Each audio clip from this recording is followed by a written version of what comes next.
Well, welcome to everybody who might be listening at home, especially a couple of commissioners. I am Jim Reese. I'm the vice chair who's going to be chairing the meeting tonight. Cynthia, will you call the roll?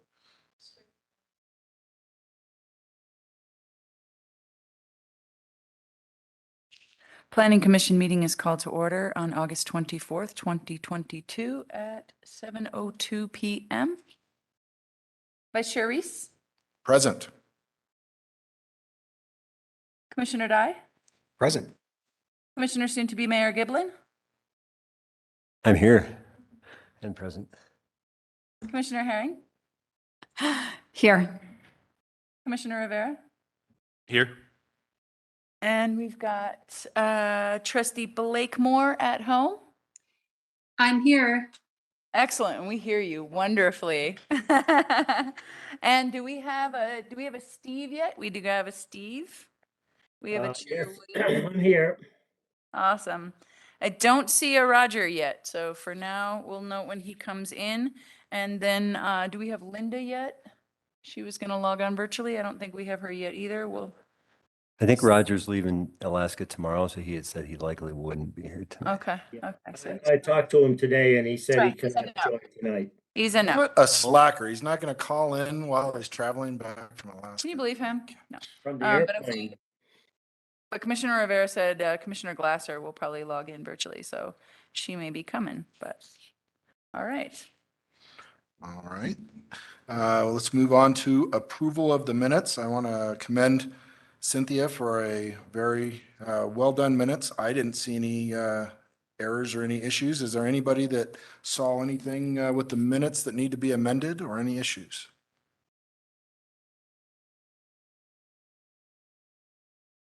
Okay, does somebody want to propose a motion to pass the minutes? I call to pass the minutes. Second. All right, Cynthia, please call the vote.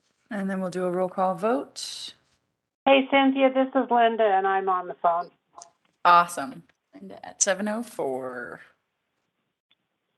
Okay. So we will go down the list. Was everybody here present during last month? I have to abstain because I was not. I was Thanks. Thank you. Thank you. continuing.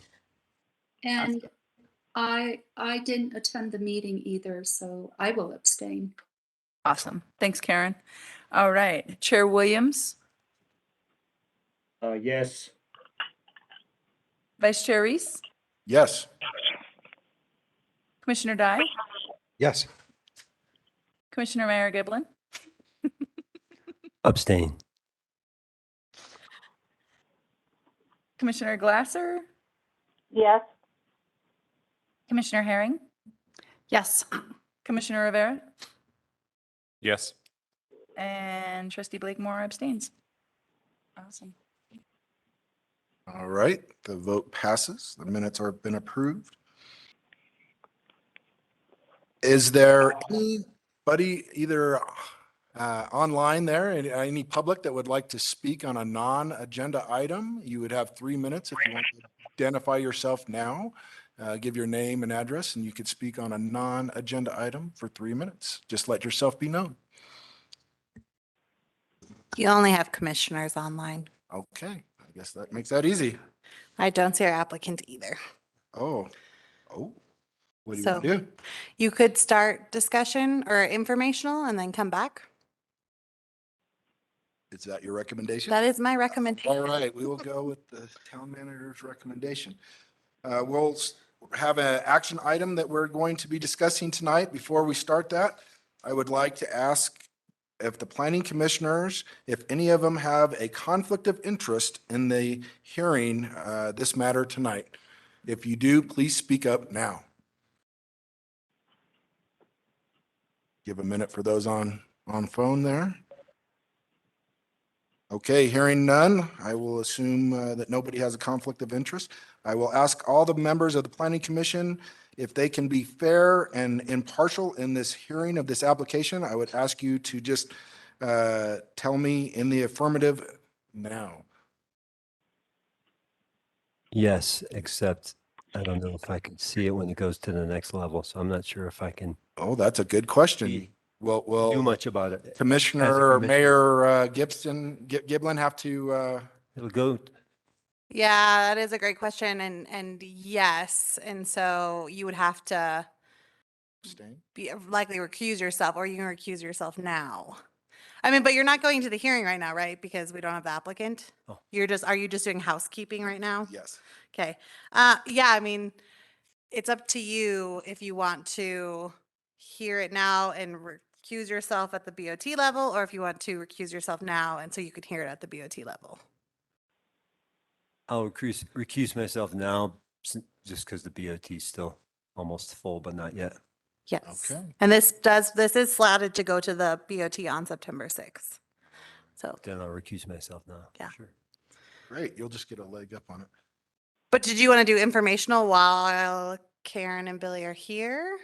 Because we don't have the applicants? Sure, we're still going through, but you're going to tell me if you have a conflict of interest or if you can be impartial. That's what it was. Can you be impartial?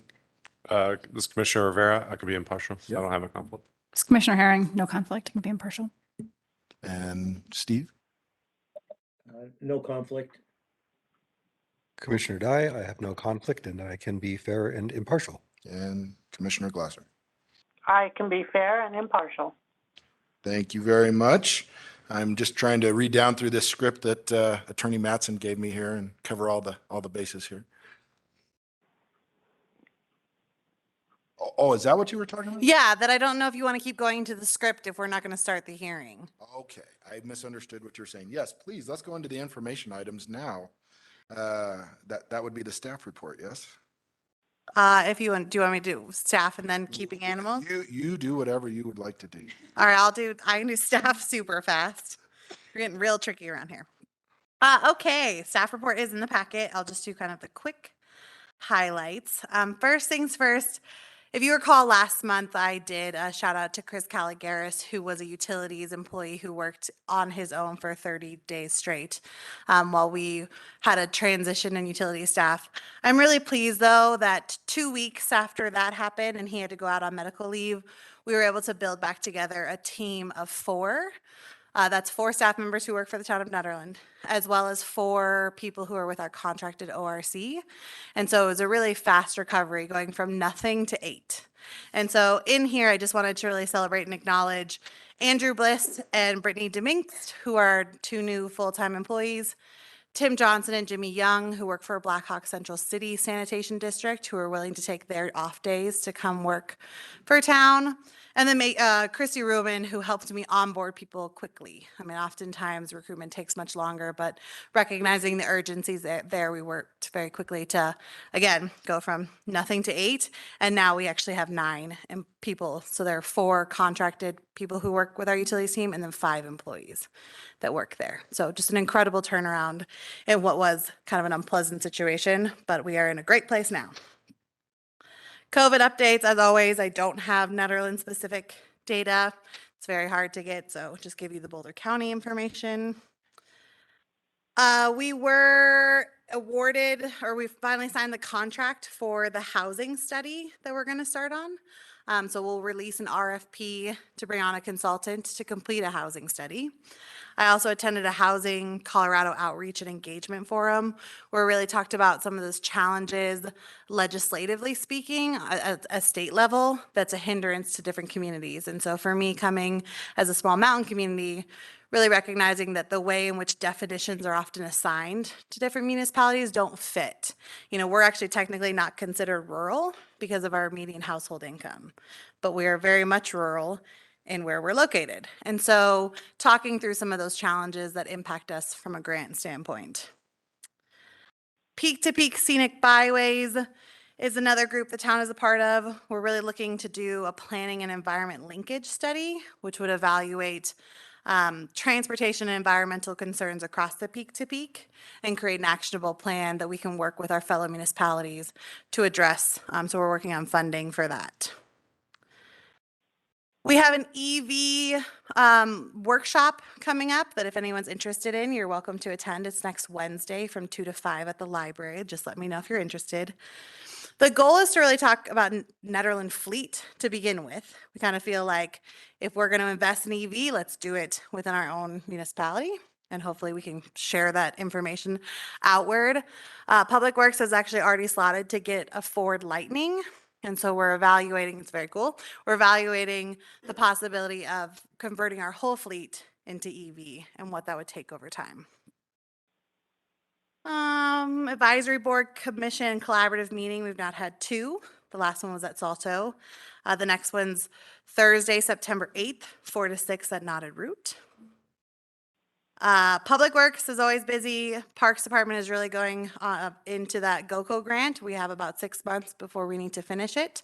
So if you haven't been there, there's really fun musical play equipment down there now. So you can jam out while you're there. It's like drums and all sorts of things. At Gershio, yeah.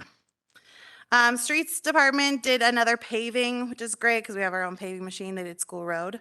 And currently they're working on ditches. Obviously the rain, they clear out a ditch and it rains and it ditches right back to where it was. And so they tackled Big Springs, a portion of Big Springs today where there was significant erosion off the corner of the road.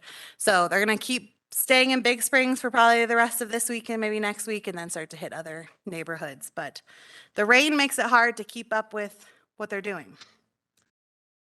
I think that's, They did a great job going to school, though. yeah. It's shockingly smooth. Yeah. That was very exciting. I don't necessarily have in here the police department, so I'll just briefly touch on it. Marshall Feinlevin did submit her resignation from the Nederland Police Department. We are actively working on securing an interim marshal. It's an interesting time. There's a lot of, obviously, publicity here. And in the publicity are people reaching out asking how they can help. And so in a matter of 2 days, I've received 10 applications for people who are eager to come work here, who care about Nederland, who really want to be a part of this police department. They want to see the police department thrive. And so the weirdest recruitment we've ever done, but seems to really work. So I have a lot of applicants we're talking to, and we'll probably move through the background check process. Marshall Feinlevin's last day on patrol is actually on Wednesday, the 31st. We then move into Boulder County Sheriff's Office covering every single day in September. So that they'll be the responding officers. And then ideally we will have rebuilt our team beginning of October. It's kind of our timeline. Is Marshall Feinlevin going to just stay on through the 30th for paperwork and just follow up in court? Administrative, yeah, to clear out her caseload. She's done a lot of felony cases as of late, and I believe there were 5. And so she needs to clear out those. She has a few court cases and then mainly just other administrative duties to get us in a good place to pass on to an interim marshal. So that's the update. Miranda, what you just covered with the police department would make a really good statement from the town. Yes, Yes. agreed. And so I think that's where, we recognize that there's a bit of confusion and so, we obviously can't get into a lot of specifics given that it is a personnel matter, but we can talk about the path forward. And so we're working with our attorney to draft that statement to try to maybe clear up some of the confusion about the coverage. I know the media has painted it as there's no coverage. Well, there really is coverage coming. It's just in the form of Boulder County Sheriff, who have been supporting us for the last 6 weeks, taking on extra duty shifts.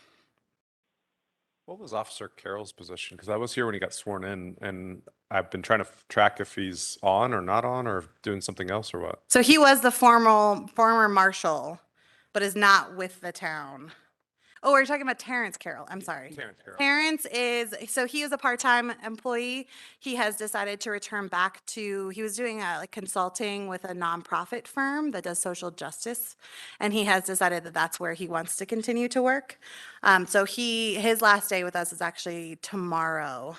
He had only worked a handful of shifts and just realized this wasn't quite what he was looking for. Well, thank you for that excellent update on what's going on with the staff. Unconventional way to advertise, but I'm glad that we're getting some applicants, and I want to commend you for, regardless of what, public comment is about things. I know that you're keeping things moving and have the ship steady, and this too shall pass. Well, I guess that means that do we have an applicant? Not that I see. So we could go to Cynthia. Yes, I guess I'm we will. gonna try to see if I have his number, but I don't know if I do. Maybe they got the night confused. So if we can go to agenda item, the Keeping Animals Subcommittee update, is that where we're going? Yes. Thank you. Yes. So, our subcommittee was on pause while we put out a survey. You obviously saw a heck of a lot of letters coming to the Planning Commission and to the Board of Trustees over a handful of months. Many were concerned about a certain property, but then that brought up the larger question of code iniquities that due to definitions, it leaves a lot to be desired and it needed to be addressed with respect to the fact that it allows any type of domestic animal in our code. Even though that wasn't the intention and it was thought at the time that chickens were allowed, that it was going to be horses, llamas, and chickens. And obviously, that wasn't the case. So we put out a survey for about a month, and the aim for this topic, I didn't make slides. I just included all the information from the survey on the aim. So it closed on the August 19th. We got 143 responses that were submitted by 5 p.m. on the 19th. We saw solid representation across all of the neighborhoods. We also did see people from other neighborhoods that were on the fringe. People were honest about their subdivisions. So we saw some, Whispering Pines and Hurricane Hills and a few of those. But predominantly we saw access, like all across the town in every single neighborhood. So that was nice to see.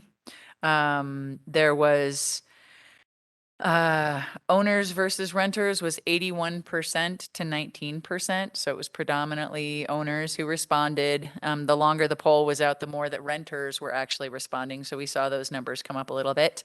Support for keeping other types of animals. Those who were in support was 70.5%. Those who were not was 29.5%.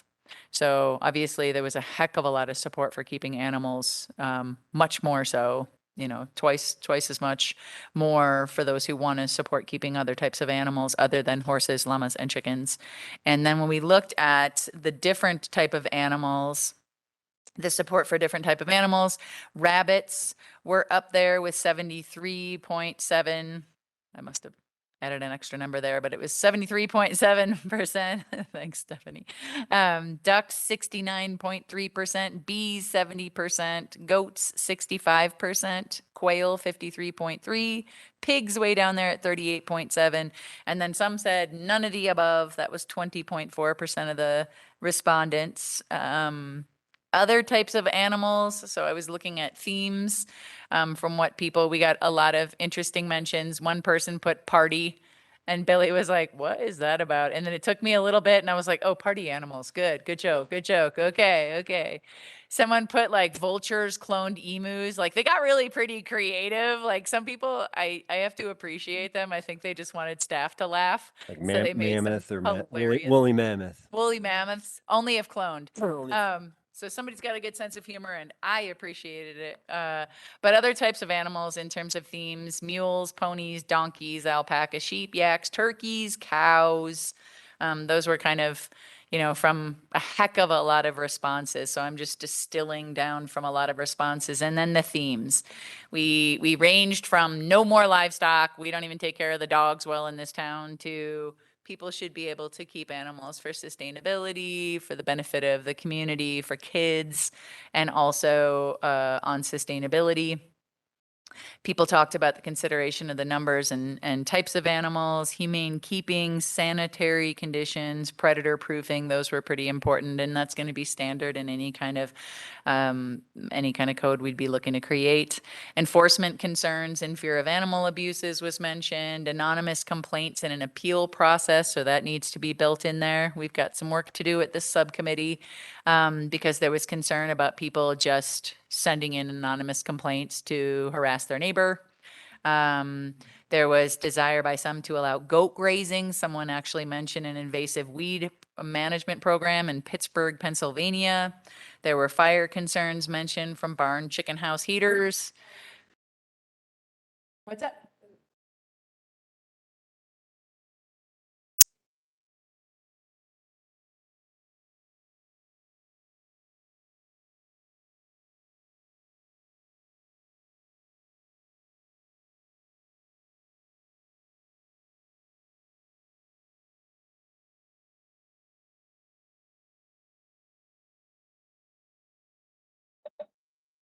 Hello? We lost the signal. Sorry remotely. about that, guys. The importance of resiliency and sustainability that was mentioned throughout. Food costs have increased and lowering carbon reduction. Someone mentioned that there needs to be a multidimensional, multi-departmental involvement due to kind of all the concerns that arose on that one property. Involvement by SAB members, that was mentioned a couple times. Concerns about off-leash and barking dogs, that got mentioned throughout the comments. Need for code enforcement to address issues. And then some smart aleck, just as I was thinking, I wonder if you could do this survey more than once. Someone actually did, like 3 times, and wrote the exact same line. Oh, I like that I can take the survey more than once. I like that I could take that. And I was like, yeah, okay. So there was no way to make an anonymous survey with like, they would have to log in an email or log in and have access to the Google account. So there was, Yeah, it creates a barrier when we lock it down like that. So unfortunately, that's just the downfall. yeah. So, People can vote for each personality they have. I mean, you know. I mean, some of the comments seem to be repeated. So I was like, I wonder if this is someone just submitting a second time. But now we have feedback. So now we know, rather than us trying to tackle and decide as a small group what sort of animals would be appropriate, we want to consider groupings of animals that make sense, like ponies with horses and, alpacas, because llamas are allowed. And of course, we would want to get, some weigh in on from subject matter experts on that. People have talked about pot-bellied pigs as pets, and with a predominance of being indoor, an indoor pet. And I think that's something that we would consider, being as pigs were, under 40% of the desired type of animals. But I did get 3 calls over the years about pot-bellied pigs as their pet. And then there was definitely mention about property owners needing to live on site. And I think that's a really important consideration, that you're not going to have animals there and then not even be dwelling there. I think that's sort of like a kind of like short-term rental. If you're an unhosted short-term rental and you're not managing the issues, then your neighbors really kind of are. So I think that's an important consideration. And so from here, we would be looking to do a bunch of research and draft up some regulations. We're probably looking at maybe coming to you in October. I think it's going to take some time to work on this. And Billy is part of our subcommittee, although probably won't be able to be part of our subcommittee anymore now that he's moving on up. Well, yeah, and I miss it because it's been fun to be on it and good to be on committees with you, definitely.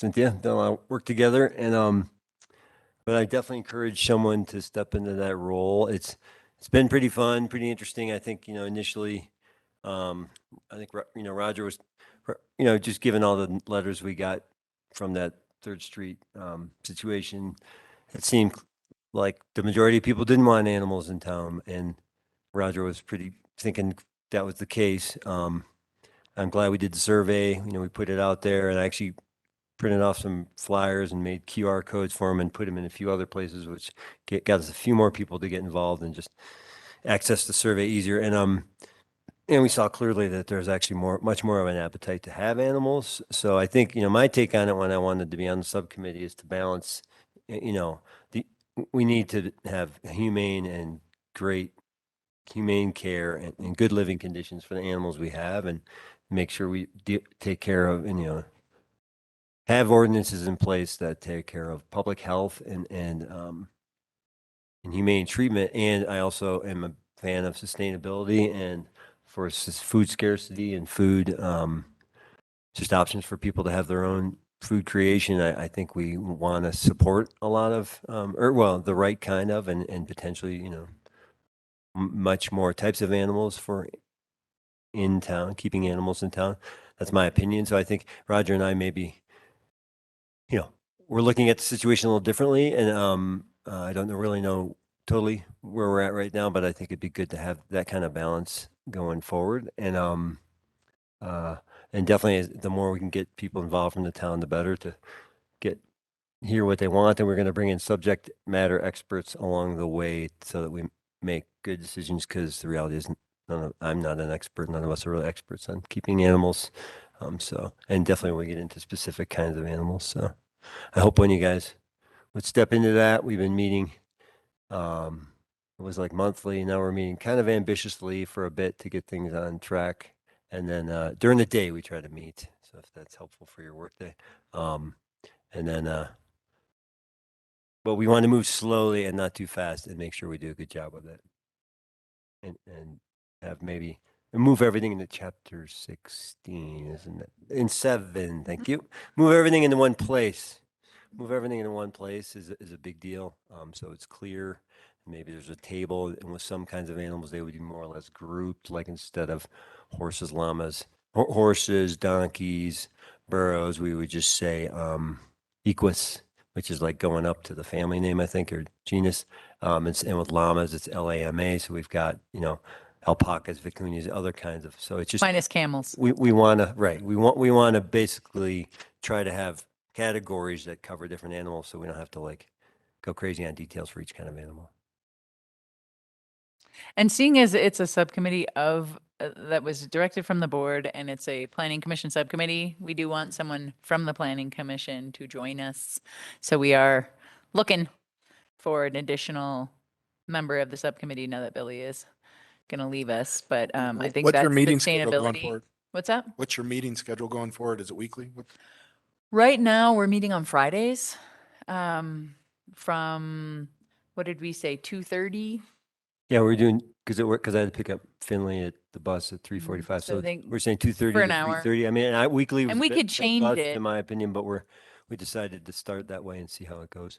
Yeah, we put it on once a week and kind of decided if we have something that we need to talk about, we will meet, and if we don't, then we'll Right. skip that meeting. But it's probably going to be a lot of research, simply because there's just a lot of pieces to this, and we want to really do it justice and do it in the right way.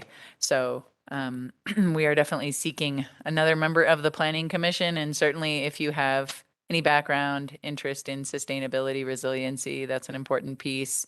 I've taken care of goats and chickens before, and they're a lot of work. They're awesome animals, and I'm hardcore on sustainability, but I also have worked for this town for 9 years, and I do understand that, neighbors don't want things to be pandemonium next to them, and they deserve to have things not be that way, and also the insurance of humane keeping for the animals and sanitation is important, and I think it keeps good neighbor relations. So if anyone is interested, give me a holler. And if we're bringing in subject matter experts, so it's not when we talk about research, we're not expecting us to figure all of that. I'll just put it out there. I'm not gonna take my name out of that just because I live a little too close. So I don't want to. I think I'd be objective, but I don't want the appearance that I'm partial or anything like that. So I'm not gonna go up for that. I'm glad you said that, and Wanna we're put that out kind of there. making a point that we're not writing these, coming up with these ordinances about Third Street. That, it's really about everything and things that make sense for Nederland. But yeah, I mean, we're not writing them necessarily in response to Third Street, even though that's definitely why this is all moving. Yeah, I on don't the- want the on our- optics to get involved. Yeah, I think you're so, smart. yeah. Yeah, the board was definitely not interested in doing a moratorium on keeping of other types of animals in the interim, and they did not want to target one property. They were absolutely against that. And so even though we kind of have to talk around that because that's sort of what catalyzed this discussion, like anything in this town, it's kind of under the radar until it's in our face, and then we have to address it. And so that's where we're at. And we'll be looking at the months ahead to try to draft up some solid regulations, and we'll bring them back to the Planning Commission. And if we've got any updates, we'll come swing past you guys and let you know what we're doing. Miss you, Billy. The only thing I would add, I think, is that much like I feel like I said this when we were talking about short-term rentals, which was that, we can always loosen restrictions later more easily than you can tighten them. And so approaching it with if we are trying something new, and to be thoughtful about, we don't need to necessarily get it right the first time. That's why this is an iterative process, and our code does evolve and change over time.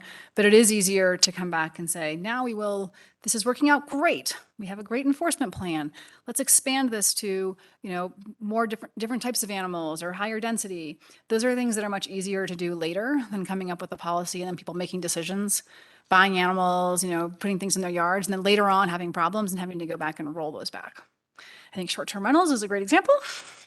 Where we made a much more liberal policy than what the Planning Commission recommended, and now you do. I mean, down in the commercial zone where you can rent your business home out, we have people who've been in their homes for 10 years and are having to move out so that their homes can become full-time Airbnbs, right? And which is what we were trying to avoid when we had started that whole conversation. And now it's very hard to roll that back because a lot of people made those big investment decisions based on the town policy. So just I think, cautionary tale that if you go really open in the beginning and we realize we went too far, rolling that back is very challenging. But we can always continue to expand it based on success.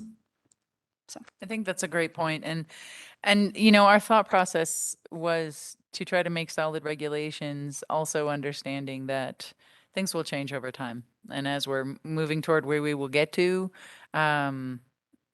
things will change and people will want different animals, and, people may want to have meat rabbits and things like that. And so that's not where we're at now, and that's not what we're looking at. But we do understand that we're kind of laying the groundwork for what may change in the future.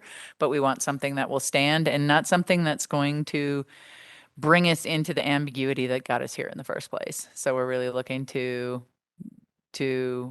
create regulations that are going to be solid. And I agree with Commissioner Herring that they will probably be a bit more restrictive starting out. And then if we discover, oh, hey, this isn't an issue, then I think it's easier to be lax, but it's really harder to go back when you've allowed something and then say, no, you can't do it. So we will see what we can do with this. This is Linda Glasser, and I just have a concern with when would there ever be a special review for bringing animals into a certain part of town? Or is with the code as it's going to be written or how it will be written, would that ever come into play? I agree with Commissioner Herring that if we have regulations now, we can always ease them later, but we need to be very aware of everyone's concerns on this. So when would a special review ever take place? Thanks, Linda. I don't think we've really dug into those details at all. I think we got to the place of like this table that we want to create would be kind of categories of animals and then, different zones around town. So, high density mountain residential will likely have different things allowed. I imagine once we start getting in there, that we might be plugging some R's into that table for special reviews, but we definitely hadn't even, we're not that far along, but I think it's a good question, and I guess as it would enter in. I mean, horses are a special review use in the mountain residential. And so we may get to that, and certainly there are going to be some changes in the zoning chapter, because there isn't much in the zoning chapter about keeping animals, but what's there is not that confusing or poorly placed. So animal production is in the use groups. I'm not exactly sure what animal production is. We don't have a definition for it, so that's not clear, but it's in the use group chart. And so we need to do some tweaks in chapter 16 as well. But as Billy noted, we want to move things pertaining to animals that aren't pertaining to zoning into chapter 7 in the animal chapter, so that your average person can find it and they don't have to have a map and a compass and trying to figure out where the heck all the codes are. So we will be looking at doing that, and also moving the chicken hen code over to chapter 7 because it's way out in the middle of chapter 16 in the middle of nowhere and not helping. Right, I think, consolidating this into one place definitely will help with the gray areas that have come in the past. Yeah, ideally it's all on one table, and then, bullets down below. And shoot, what was I gonna say? Oh yeah, the definitions is a big deal. Like we really have to define what animal production is if it's gonna have a place in the code. And then livestock too, we need to decide what are animals that qualify as livestock in NED, and make it so clear that if something, something is, we want to be clear enough, kind of from a starting as being strict and loosening later by naming the animals that are allowed, that we're going to build ordinance around, and then more, clearly excluding animals that don't fall into this definition of livestock or poultry.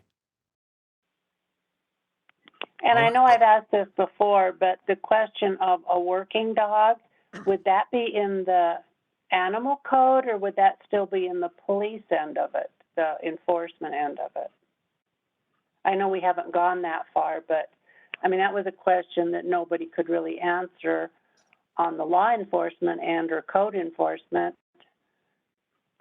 because it was just so vague. So I just read that code today because I was concerned about allowing dogs that were working livestock to bark more than other dogs. And that nuisance and barking applies to all dogs, whether they're working livestock or not. That's my reading of the code. Thanks, Karen. So Linda, we don't have that answer yet. And I think that it's going to be getting into the particulars of the draft code that we create in terms of how our nuisance is going to be handled, complaints, what's that process going to look like? And obviously, I think it's a good opportunity if the dog code is not effective, then that's something we're going to need to talk about at our subcommittee in order to create something that's going to be enforceable. That would be the point. There's no point in creating rules that are not enforceable or vague or challenging to enforce. So we'd certainly be looking at that. That is an interesting tidbit, the working animals piece, because I know that I don't like a dog barking the entire night when I'm trying to sleep. And I think most people probably don't either. And I know that from the dog end, they're just doing their job and trying to protect animals and are seeing bobcats, mountain lions, everything that's around and responding to that. But that will be intriguing how we're going to try to address that question. I think that's a really important question, Linda. Thank you for that. And thanks, Karen, for your comments. I do have a question on that. How do we currently enforce the nuisance code for dog? Is that a call to town hall or is it a call to the police station? Generally, people call the town hall first. Their general approach is calling us. Some people will just call PD, but most people are going to call the town hall and ask about it. Sometimes there are complexities. Neighbors don't get along. They're not sure how to respond to things. They don't know what leverage the code has. So they'll usually call and talk to me about it and I'll let them know. And if something is in the code, I mean, on a general level, we can enforce it, but it depends on how vague the code is written. But if it's not in there, we can't enforce it. So when we look at code enforcement, it has to be a specific code that they're looking at. So again, when we draft these regulations, we're going to really have to look at a lot of these particulars.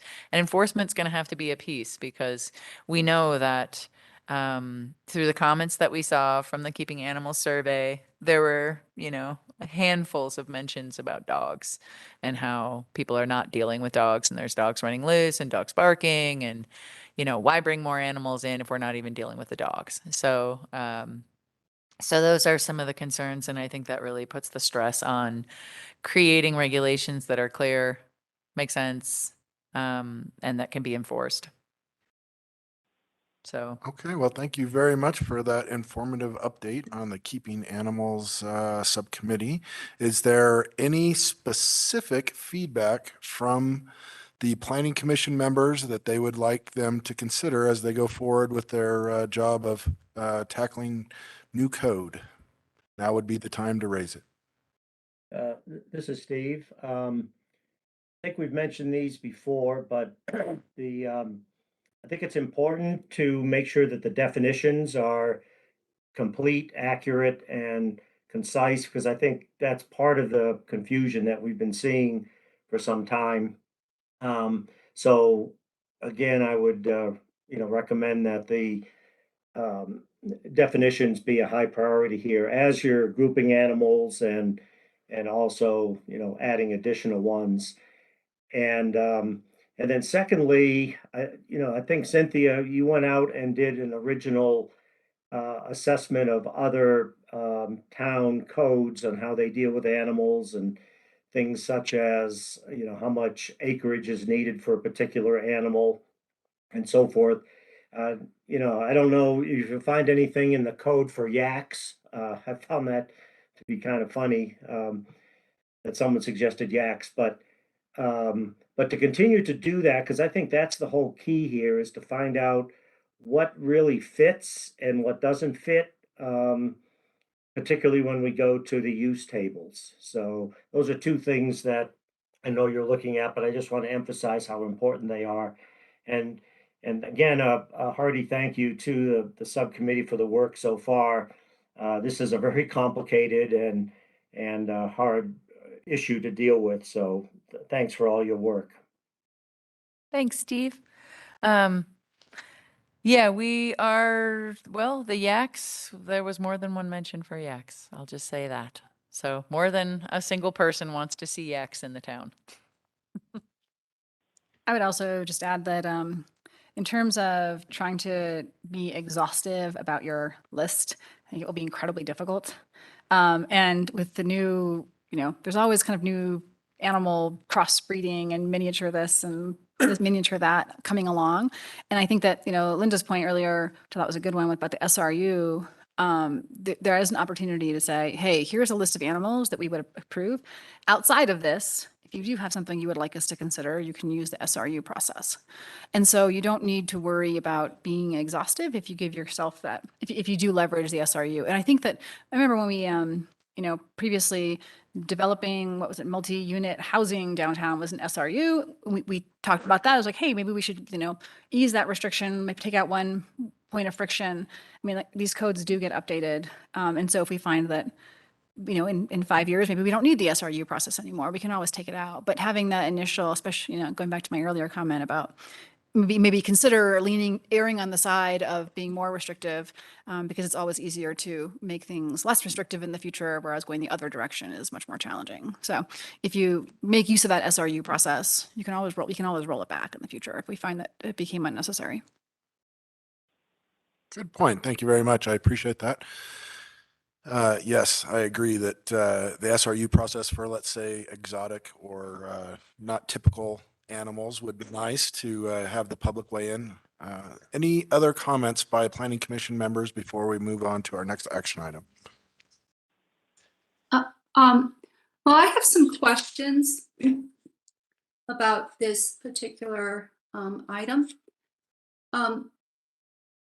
So when I filled out the survey, I recall the question being, what type of animals do you think are okay to keep in town?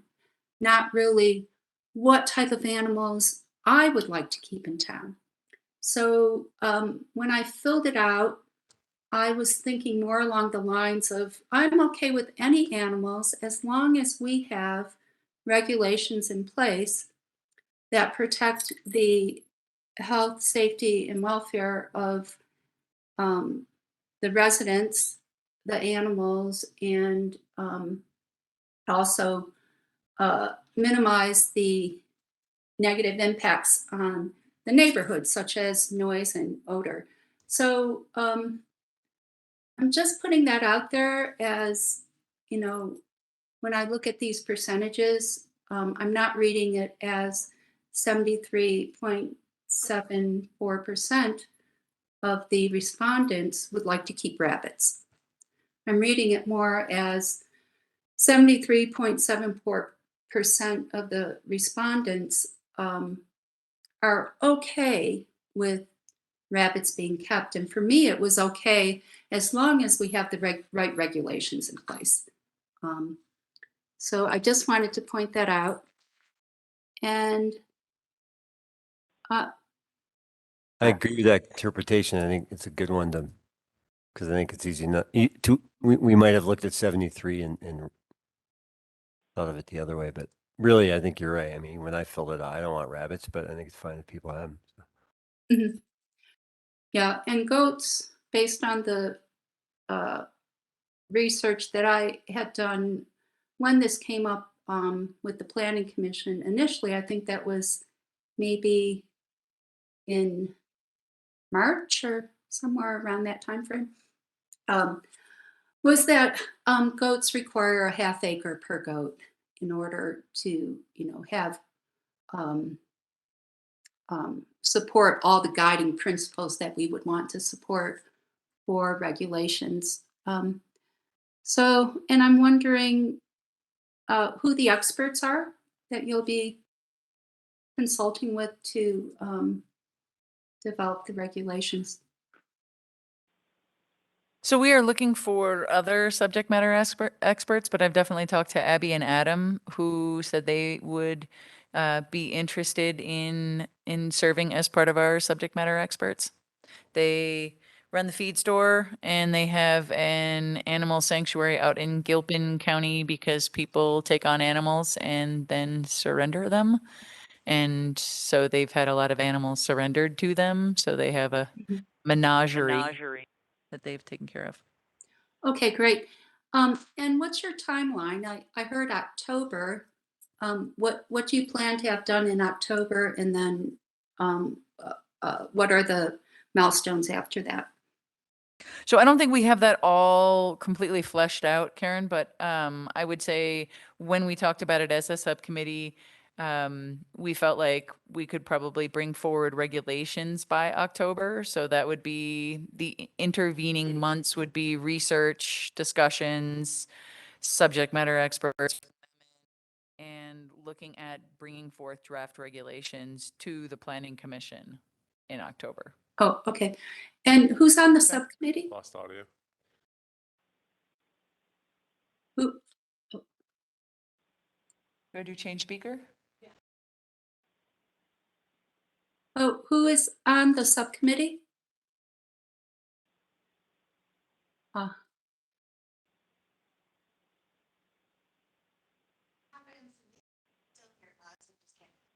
Okay.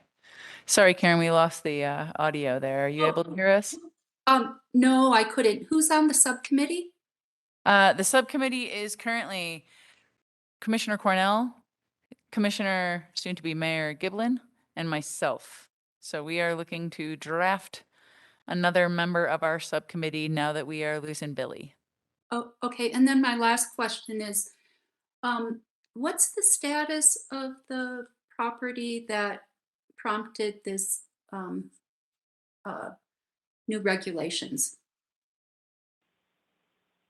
Well, I don't really know if there's a status update. We've had a variety of different state regulatory agencies come out and take a look, and all have issued reports that they don't have concerns. And so at this point, we're navigating complaints, I guess, as they arise. But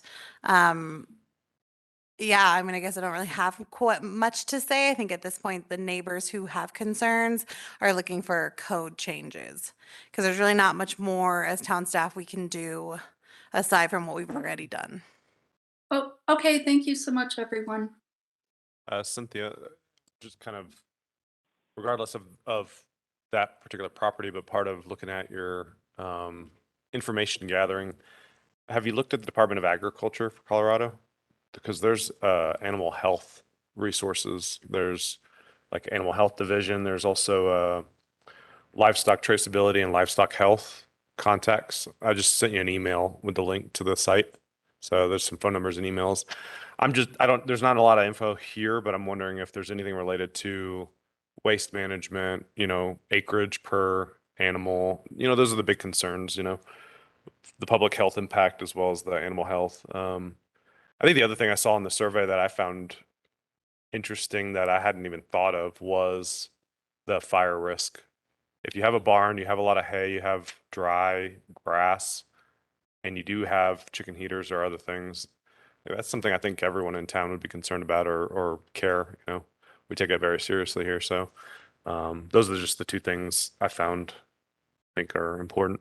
So yeah. I had two thoughts/questions.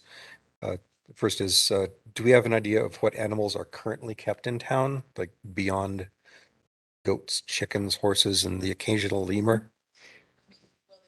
Party. There's goats and ducks at that one property. Yeah. Your standard pets, dogs, cats, guinea pigs, bunnies, that sort of thing. Snakes, rats, all those kind of things. Horses, llamas, and chickens are the main Yeah.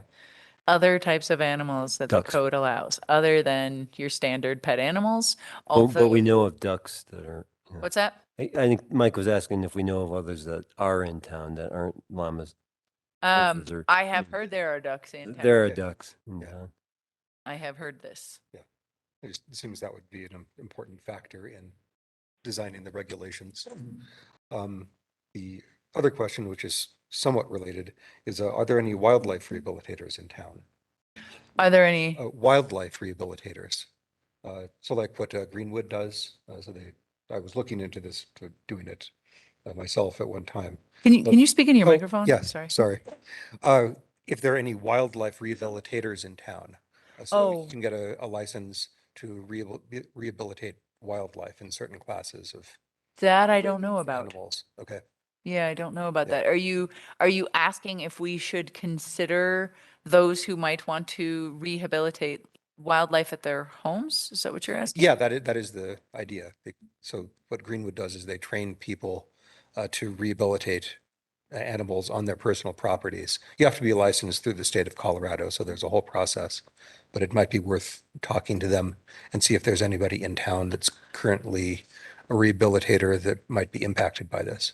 Okay. Yeah, I haven't thought about that. Or That's a good include a out on the regulation that says if you're licensed by the state, Yeah, be Yeah. exempt from that. Yeah. That's something to consider. Let's write that down real Okay. quick.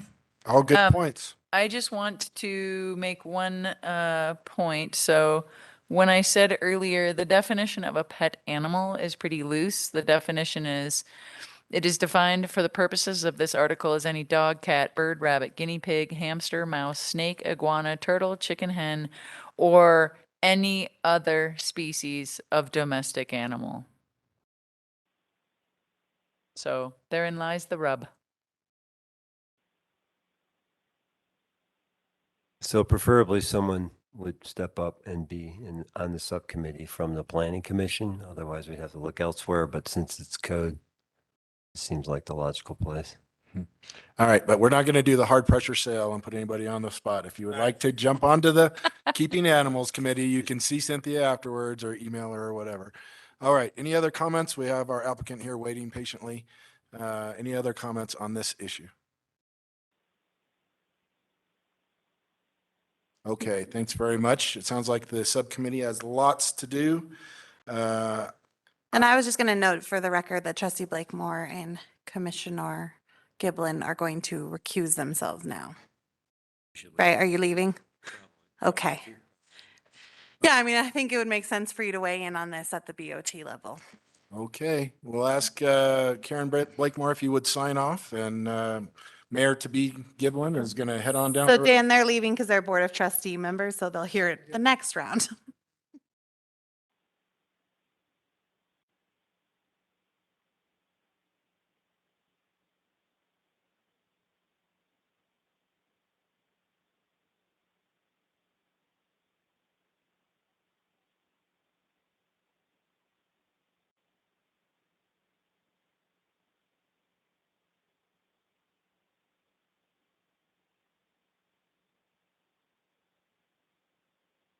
The only comment that I would add for the, it just came to me, I should have wrote it down. For the Keeping Animals Subcommittee that I didn't hear mentioned would be great to see what some like communities have as regulations. So the Town of Lyons, Evergreen, maybe we could look at some of those. Again, when we start talking about the level of detail people are talking about here, boy, this could stretch on to a year-long subcommittee getting into some of those regulations. So, there's no copyright on public code and information. So wherever we can borrow from other towns and make things easier for us, I think that's a good plan. We did, I did an initial spreadsheet with, Breckenridge, Crested Butte, Granby, Golden, and one more. So we just looked at 5 different municipalities. Roger found the Crested Butte regulations to be the most informative. So we are looking at, and we'll continue looking at other municipalities because I like not inventing the wheel again. And if somebody else has done it, but when looking at other codes, there's a lot of vagueness in codes, and it's interesting because some of the vagueness that led us into the place of where we are is in other towns' codes. And so looking at those codes, I'm like, ooh, these people are gonna have an issue come forth at some point. Because they also have vagueness in their codes, but hopefully we'll be able to come up with some solid regulations that are enforceable. And we can always change them if need be. Okay, great. Well, thank you for that update on that. Dan, for your benefit, I'm just going to go ahead and go over real quick what the process is going to be for the procedure for the hearing. The staff is going to introduce and summarize the application for us. You're going to be able to step forward and give testimony. There's going to be a public comment period. You'll be able to have a response rebuttal if there's any public comment, and then we will close the public comment and have discussion with the Planning Commission and a decision. Okay, so if our staff member would go ahead and introduce this item, I would appreciate it. Thank you, Vice Chair. Before you tonight is a special review use application related to outdoor eating and drinking for Tres Gringos Cantina LLC. They are located at 20 Lakeview, Unit 207. Dan Hauer is here. He is the business owner, and he has operated Tres Gringos for 2 years. They opened really at the start of the pandemic, and they were working on to-go food. His narrative indicates that that really significantly reduced their indoor seating capacity, as we saw through all the businesses in town. They were allowed to have a temporary modification of premises that was allowed, granted by the Board of Trustees, authorized Miranda Fisher, when she was the town clerk, to be able to allow businesses to have those spaces and approve that as the town clerk. And they have reached the limit of that approval. So they are coming forward for their permanent approval for the outdoor seating. They would be taking up 2 parking spaces in front of the business. As you could see from the pictures that were included in the packet that Dan prepared, the fixture is permanent. It's got large metal beams and railing around it and lighting that is around the exterior and also overhead. The dinner dining service ends at 8 p.m. Their exterior lights are out at 8:30. And they did receive approval that was confirmed by the representative for Stephen Tebow, who is the property owner. Property is located in the general commercial zoning district. It is predominantly commercial, obviously in that area, and certainly in the Caribou Village Shopping Center. Outdoor sales, eating and drinking, or other outdoor commercial activities or establishments is allowed by a special review use in the general commercial zone. So they have met all the application requirements, proper notice to the property owners, public noticing in the newspaper and on the site. Through the comments that I received back from staff, it took a while, and I got some kind of late comments on this about safety concerns. And it wasn't explicit to Tres Gringos. There were no actual issues with Trace Gringos in the 2 years they've operated. But the concern that Marshall Genfine Lovin had brought up where there are crashes all over and there have been numerous patios that have been run into. And so she was concerned, even though we haven't seen that here, there was concern, especially because the patio is off of Big Springs, where Very Nice is more in a shopping center where people aren't going too fast. They're on the back side of it, and with Big Springs, they would have a bit more speed, although Dan has said that people are generally not going over 30 miles an hour and certainly under in that area. However, those safety concerns were presented by the police and fire department and also traffic control supervisor Nikki Dunn. So at the end of the AIM, I noted that she expressed that concern about parking lots without concrete barriers or more substantial protection. She noted the uptick in ready reports, DUI-related crashes and fatalities in Boulder County.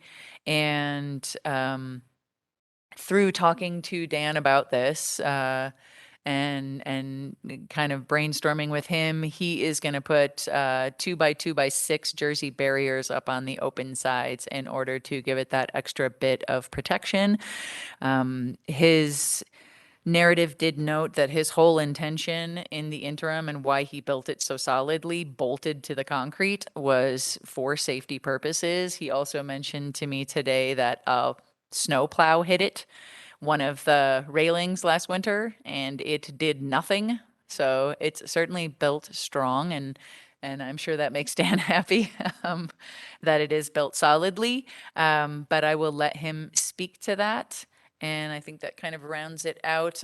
Property's already served. They've been doing this for 2 years now. So they are just trying to finalize the permanent ability to do this. And I will take any questions that anyone has. Does staff recommend approval of this AIM action item? Yes, we do. All right, Planning Commission members, if you have any questions for the staff, now would be the time. I just had one. I know when we approved, when Very Nice was having their discussion, was the main reason for putting the permanent, kind of putting it into the concrete, versus what Very Nice does, which is they kind of roll out their patio when they're not operating their business. Like when they're not, when they're not during business hours, you actually don't really, they relinquish those two parking spots or however many they use in front of Very Nice.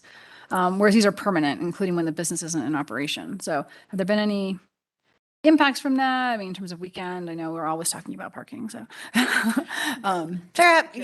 There haven't been any complaints, and we also have the parking going in across the street, the Big Springs parking, and so that's going to help tremendously.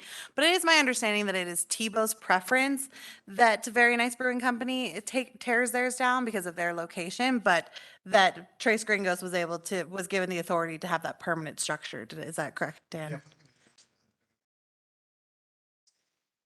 Yes. So no, but no concerns.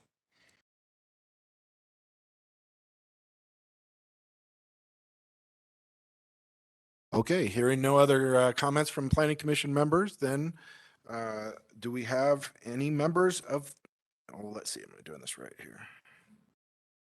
Applicant, please step forward and present your case there, Dan. Right to the podium there. Applicant, sorry. Appleton, Wisconsin. Thank you for having me tonight. Am I responding to the question, Miss? Is that what? So you can give your whole presentation and respond to that at the same time. Go ahead. You can start wherever you want. Sure. I'm Dan Harrower. I'm the 100% owner of Trace Gringos in Nederland. We started on May 26th of 2020. I had the approval from Mr. Tebow on May 13th of 2020. This was far beyond before anybody ever considered having anything outside. Everything was COVID related. I'd lost a family member 8 weeks earlier to COVID. So anyone who said COVID wasn't an issue didn't rub me real right. And I was starting a restaurant in this little town that I've owned other businesses in this town for a dozen years. So my heart and affinity is part of this town. When I asked Mr. Tebow to take the 2 spaces in front, it was simply so that I could provide really a space for people to come and have a different slice of pizza or burgers that this town offered, and have something different that they come and not feel terrible in a very small space, as though those of you who may have been there know it's a very small space. And I just wanted to allow people to have our food against my chef's wishes, which are, we can't start a business on to go. Can't do this. I can't read people's faces. I don't know this is going to work. And every piece of investment that you made in the previous restaurant that was failing, you're going to lose more money. And I said, I don't care. We're going to do this right, or we're not going to do it. So full circle, where I'm here today is I need the support of this town, that I've been willing participant in this town for many years to be a sales tax base, but only from a standpoint of safety. I never put a railing out with pretty colored coded things to prevent a driver from hitting a customer. I never wanted a customer to sit down and have a margarita or 2 and feel they were unsafe. So that's why the 6-inch beams that were mounted in the concrete, and then as Cynthia said, this winter was hit by a pretty good snowplow that's taken up many curbs in this town. Didn't even nick it, really. I mean, it didn't do much to it at all. So I was pretty impressed with that. And then the feedback from the marshal, which I appreciate, as well as the fire department, which I totally appreciate. I've been seeing restaurants across the country and bars that have been taking out patrons. But when I looked at the 5 examples, I got to push back a little bit on fairness. 3 of the 5 were midnight to 2:30 in the morning. Lots of stuff happens in big towns midnight to 2:30 in the morning. I'm not talking about that. I'm talking till 8 o'clock at night. I'm talking about a very small perimeter. I'm also talking about You guys speak into the microphone. several spots that are protecting the east and west side of this perimeter. You'd have to really do a T-bone to get in there. And I'm willing to put in a expensive piece of concrete to make people feel much more comfortable as well. I'm not about going against Nederland, but certainly the Planning Commission that's done an amazing job in this town for many years, or the BOT or the mayor. I just want to provide another flavor in this town and provide that safely to those consumers, not just in town, but the tourism as well. I'm happy to answer any direct questions, and I'm sorry I'm missing your question earlier. No problem. I'm just not prepared tonight for this, so No, we're doing fine. That's, Okay. we're a small group tonight. So, thank you so much, for coming tonight. And, I live in Big Spring, so I drive by and I see, your business doing well out there and well attended out there. I certainly can, and first off, I think the concerns were just safety concerns, were things that were to be considered. It wasn't anybody saying, this is, if you don't do this, we are not going to approve it. So these were just concerns. So the fact that you're willing to address it proactively, I think that just bodes well for this being approved. I can see the exactly what happened with all that construction that's been going on next to it there. Oh, boy. There's been some times where I've been, coming back in, turning in to go into Big Springs and saw somebody and they swerved kind of deep into the parking spot because of all the stuff going on. I can kind of understand where the marshal's coming from. Somebody, maybe they look down messing with their phone or something and plow into folks and they're going 30, 35 too fast along there. So I can certainly understand the concerns. But again, the fact that you're willing to proactively look at that as an additional safety factor is just much appreciated. Do we have any questions for Dan from the Planning Commission? Now would be the time. I was just gonna say, I think you make a great product. I think it's definitely a big bonus for the town. I think your proactiveness with the polls is huge. My personal background, I worked for software for auto auctions, car auctions, and there's been a lot of events like that. And it's unfortunate when it happens. It could be a malfunction, it could be somebody on their phone, but a car gets loose and runs over some people. And I think the permanent structure of it is the only way you can make it safe. So it makes sense for it to stay there. You're also open a lot more days of the week than very nice, more hours. I want to push for brunch. I think your Mother's Day brunch was great. So we could do more of that. You're killing me, sir. No, I hope you're doing well, and I hope your business grows and continues. And I think it's great. So Thank you. Thank you. I'd second all of that. You're a valuable member of the community. It's a great business. And your proactiveness, both in terms of the COVID safety measures was just fantastic, as well as the safety measures around protecting the customers Thank you, Mr. Jack. from cars. I'd also like to point out that, so it's in the middle of a parking lot, there'll be cars parked on either side, which would provide an additional barrier on Thank you. top of your already, 3-sided. Yeah. Yes, sir. so, yeah, We're ultra safe. yeah, great. This is Linda Glasser, and I also want to commend Dan for taking the proactive step to make sure the customers and pedestrians are safe. It's a great business, and I appreciate it being in town. Thanks, Dan. Thank you. This is Steve. I'm in full agreement with everything that's been said. Thank you, Dan, for working with us, and we wish you the best, and I'm in full support. Thank you. I actually just had one question, and maybe it's for town. Is the speed limit through there 25, or where does the 15 mile per hour? Because there's a 15 mile per hour sign as you head up Big Springs, but is it 15 or 25 through there? I'm gonna turn this to Vice Chair Reese. I don't know. I don't know off the top of my head. Oh, it is 15. It's It's 15 as soon as you turn Off on the of- big spring. Okay, that's what I thought. And people just go a little fast. Because If I I've, could mention though, too, that on that corner off of the 119 or 72, what is it, 70? yeah. 119, it's 105 feet to our front door. There's a bus stop.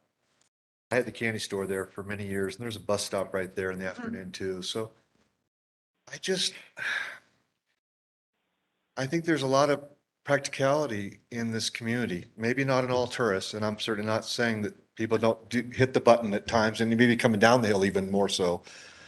But I haven't seen, especially with Sergio, the gentleman I met across who's been doing all this work, they're really widening the street. I mean, it's going to be parking. It's going to be, I'm pretty impressed with what they're doing. So anyway, I didn't. No, I was gonna say, I mean, so to be clear, I'm 100% supportive. I think it's great. I was just wondering if the town could also help out by posting the fact that it's 15 miles per hour when you turn off that road to make people more aware. And not that that helps in Big Springs, but, at least for people who knew. And the other option I think that we could potentially, as a town, is consider painting in lines there. Is that part of the plan? But because right now, I think sometimes people think that whole area is a parking lot and they don't realize it's a road. And so they back out, like they're backing out in a parking lot. And if we painted lines, like double yellow, or whatever it needs to be through there to make it clear. So, because I think that some of the, safety is, and I appreciate everything that you've done, but I think the town has some responsibility too. And Sergio this morning told me that the general or the project manager of that reconstruction, if you will, of the sidewalk there, that I thought he had said they were painting lines for the actual parking of cars on that road. Now, Yes. how much they're going to do in the center street and what town's responsibility, Yeah. I don't know, but he did mention that he was doing all he could to make that street a lot safer than it had been. That was but I'm fully supportive. I think that this, restaurant's great and I hope it does well. And I think if this supports people getting, and I think also just the outdoor seating has just become really popular. People like it. And so it's fantastic. I'm just thinking of ways that the town can be more, even if it wasn't for this, we probably need to post something there anyway, or paint lines, because people kind of drive through there like it is like there's no lanes. It can be a little crazy through there. You make a great point. I think that is an important piece that we need to look at, signage and center striping and those kind of things, so that those delineators are there, and then it doesn't just feel like I can back out all the way across the road. I think that's a great point. Thank you. Okay, any further questions for Dan from the Planning Commission before we open it up to public comment? Okay. At this point, we will open it up to public comment. If there's anybody from the public who would like to speak, No one. Oh, yes, Andrew. then I would like you to state your name and address, and you have 3 minutes, sir. I'm Andrew Jocelyn, Fire Marshal for Nederland Fire Protection District. I just want to state that you, Commissioner Reese, hit the nail on the head when you said that the concerns that we were bringing were generic safety concerns. As a representative for the fire department, our number one priority is life safety, followed by property preservation. I view that role as fire marshal as an advocate, not an adversary. I'm an advocate for life safety, an advocate for residents, and an advocate for business owners as well. I'm pleased that you addressed any of those concerns. His business we've never had issues with any of them. From fire code, he's always addressed even the minor things very, very on time. So thank you. That's all I got. Thanks, sir. Thank you.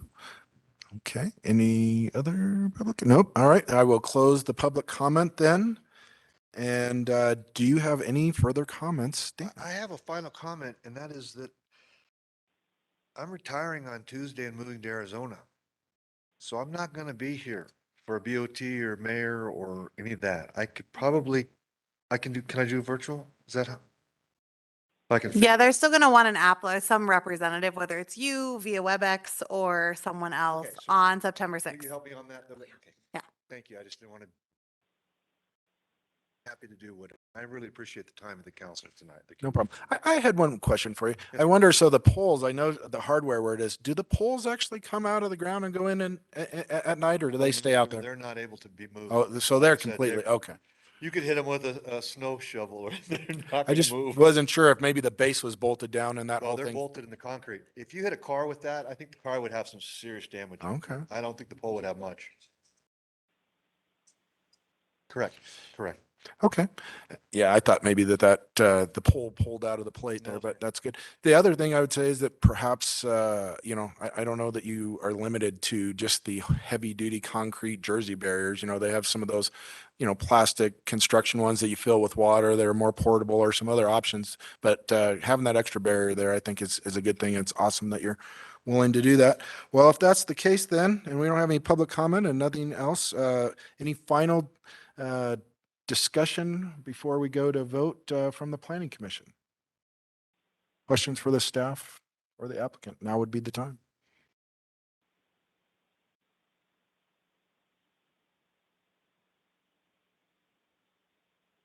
Okay.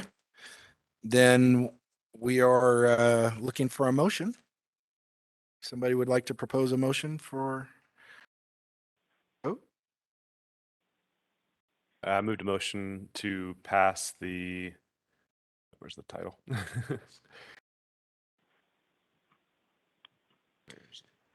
The outdoor eating and drinking for 20 Lakeview Drive, Unit 207, Trace Green Ghost Cantina LLC. Second. All right, thank you. All right, at this time, Cynthia, will you call the roll? Yes. Chair Williams, Yes. Vice Chair Reese, Yes. Commissioner Dye, Yes. Commissioner Giblin is gone, sorry. Commissioner Glasser, Yes. Commissioner Herring, Yes. Commissioner Rivera, Yes. motion passes. All right, well, you're good to go to the next step, and I think your packet is good, and all the stuff you have in there is great, and so I don't anticipate any problems with the BOT, but hopefully you'll get set up with the technology you Thank need. you Thanks very for coming in tonight. I appreciate all your time. And I'll work with Miranda to get online. Do we know it's 6 or the 12th? Do we know? It's going to be the 6th. Yeah. And I sent you actually, do you want it on the 30th? Okay, let me get it back to you on that one. Yeah, why don't we do the 30th? Are you still here? Or no, you'll still do virtual, like next week. Maybe we can't do that. Okay. Do you want to do September 20th? Just let's do that. We'll do a little further. Let's do a little further out.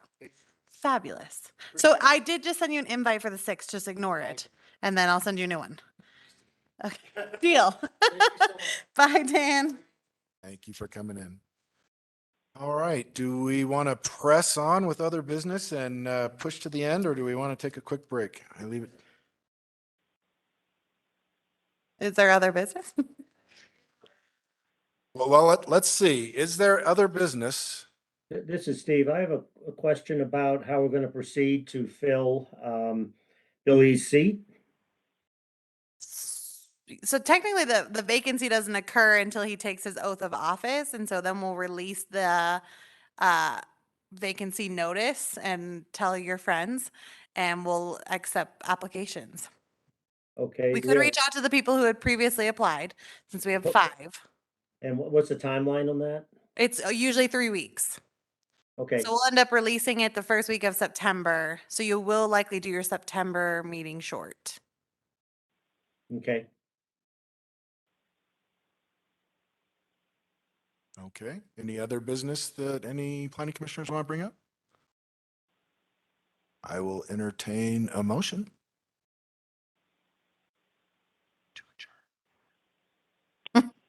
I move that we end the meeting. We adjourn the meeting. I second the motion to adjourn. Okay, can we do just all in favor? Yes. Aye. Aye. Aye. Anyone opposed? Anyone abstaining? No. Okay. Meeting is adjourned at 8:24 p.m. on 8/24/2022. I hope you're paying attention to this.